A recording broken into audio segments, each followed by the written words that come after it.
So I just got back from the lumberyard, and I never heard of yellow heart before. So I did buy a piece. This was a small piece. It was 20 bucks, and I figured the reason why I bought it is I'm looking for a light colored wood to use on the opposite side of the chessboard. For the dark pieces, I'm using Bolivian rosewood, and I've already made the king and queen out of rock maple. It's got a little figure in it. But the problem with the maple is it's not real heavy. You pick up the rosewood and it has that really nice heavy feel. The maple, for a piece that small, just doesn't have the weight to it. So I came across this wood, which is yellow heart, which I have no experience using at all. I don't know if I've ever even seen it. And so I picked this board up. And the only downside here is the thickness is 7/8 of an inch, and the thickness of the wood that I want to use and that I am using for the king and queen already is 1 inch. So if I do use this board, not only will I have to remake the maple king and queen, but I'll have to cut this board and laminate it together to get the thickness. But I do like the dense, heavy feel of it, so that's something to think about. Now when you go to the lumberyard, I thought I'd just mention this. You always want to bring your own tape measure, and it's a good idea to bring a pair of work gloves because a lot of the lumber is rough sawn and you just will get a lot of splinters. And you want to be comfortable when you go to the lumberyard. In this case, it's really cold here in New Jersey. We're having a tough winter.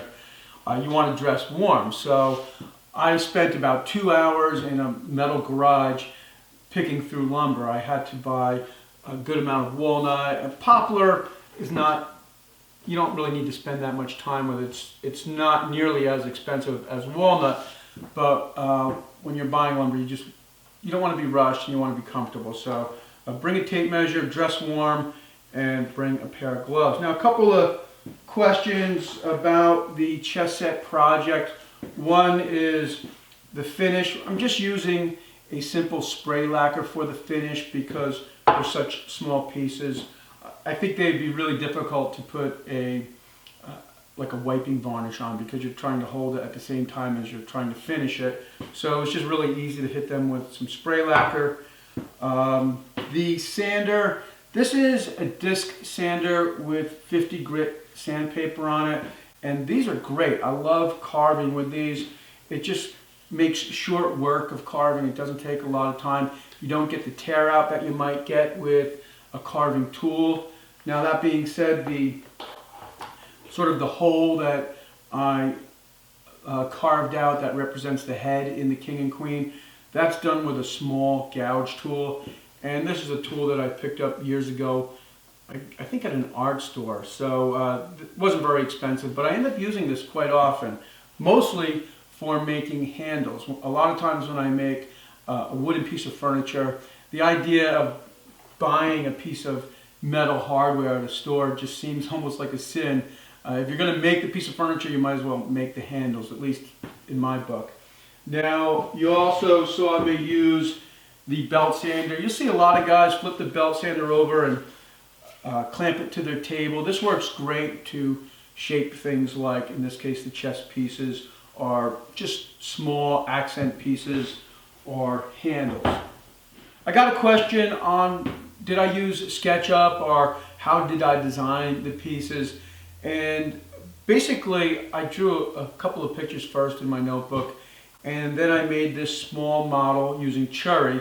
This is only 3/4 of an inch thick, but once I had the model I felt comfortable enough to go ahead and start working with the rosewood.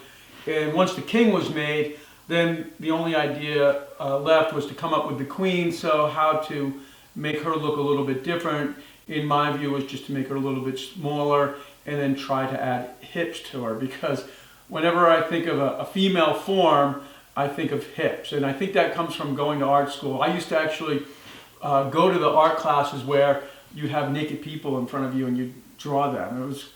It's funny because people would be like, "Isn't that weird?" And it really wasn't.